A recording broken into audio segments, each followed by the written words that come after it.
नेपाल की हिमायत करने पर मनीषा कोइराला को भारत से निकल जाने के ताने।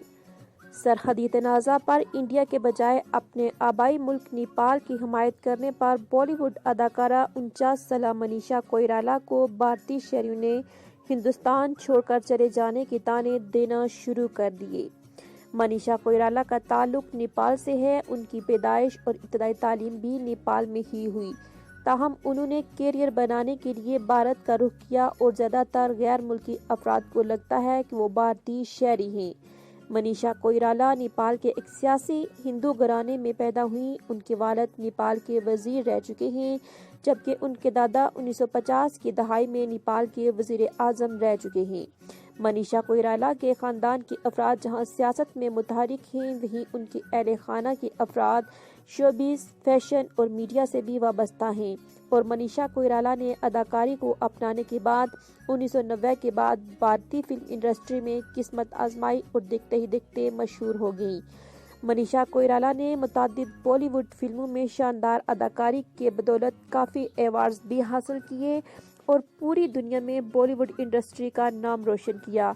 ताहम अब भारतीय शहरी उन्हें सियासी तौर पर नेपाल की हिमायत करने पर मुल्क से चले जाने के ताने दे रहे हैं। भारतीय अखबार टाइम्स ऑफ इंडिया के मुताबिक मनीषा कोइराला ने नेपाल के वजीर खारजा प्रदीप ग्यावाली की ट्वीट पर जवाब देते हुए लिखा कि उन्हें उम्मीद है कि भारत, नेपाल और चीन अपने सरहदी तनाज़ा को खुश असलूबी से हल कर लेंगे। अपने ट्वीट में उन्होंने नेपाल के वजीर खारजा का नेपाल की कौम का केस बहादुरी से लड़ने पर शुक्रिया अदा किया। अगरचे मनीषा कोइराला ने अपनी ट्वीट में कोई सियासी बात नहीं की और उन्होंने वाज़ह तौर पर नेपाली हुकूमत के मौक़िफ़ को दुरुस्त करार नहीं दिया, ताहम उनकी जानिब से नेपाली वज़ीर ख़ारजा का शुक्रिया अदा करने पर भारतीय शहरियों ने उन्हें ताने देना शुरू कर दिए और उन्हें भारत छोड़कर चले जाने को कहा। मनीषा कोइराला की ट्वीट के बाद मुतअद्दिद लोगों ने सोशल मीडिया पर उन्हें कौमियत के ताने दिए और कहा अगर उन्हें भारत में इतना ही बुरा लग रहा है तो वो यहाँ से नेपाल चली जाएं और वहाँ जाकर पैसे कमाएं।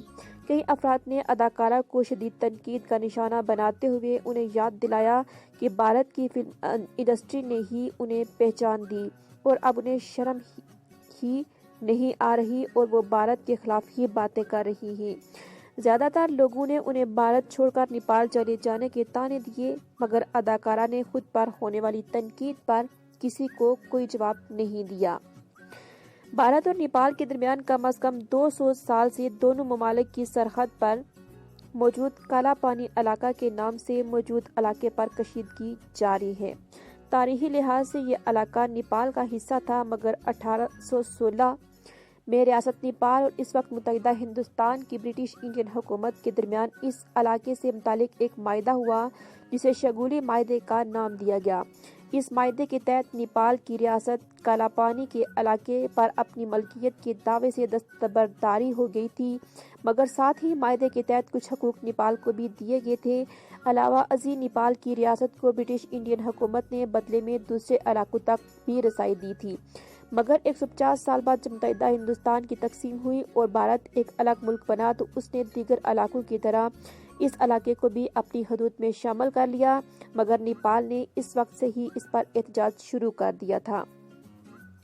भारतीय हुकूमत का मौक़िफ़ है कि 1816 में होने वाले मायदे के तहत अब काला पानी का इलाका उसकी मलकियत है, जबकि नेपाल का मौक़िफ़ है कि इस इलाके की असल मलकियत नेपाल के पास ही है, मगर मायदे के तहत इसके बाज़ इंतज़ामात भारत संभाल सकता है। लेकिन हाल ही में इस मायदे पर इस वक्त दोनों ममालिक में कशीदगी देखी गई, जब भारतीय हुकूमत ने इस इलाके में एक रोड बनाने का इफ्तिताह किया जो चीन और भारत को मिलाता है। भारत की जानब से मुतनाज़ा इलाके को अपनी मलकियत समझकर नेपाल से तजवीज़ लिए बगैर ही रोड बनाने पर नेपाल ने बरहमी का इजहार किया और नेपाली हुकूमत ने एक ऐसा नक्शा जारी कर दिया जिसमें काला पानी के इलाके को नेपाल का हिस्सा दिखाया गया था। काला पानी का इलाका ज़मीनी तौर पर भारत की रियासत उत्तराखंड और नेपाल के सूबा सदर पश्चिम प्रदेश के दरमियान वाक़या है। और दिलचस्प बात है कि दोनों ममालिक की सरहद के साथ चीन का मुतनाज़ा इलाका तिब्बत भी वाक़या है, जिस पर भी भारत और चीन के दरमियान तनाज़ा चल रहा है। काला पानी का इलाका لمپیا دورا اور لیپو لیک نامی علاقوں کا ایک مجموعہ ہے اور یہ علاقے ہمالیہ پہاڑوں کے دامن میں 3 ممالک یعنی نیپال، بھارت اور چین کی سرحد پر واقع ہیں، جس کی وجہ سے تینوں ممالک میں کشیدگی جاری رہتی ہے۔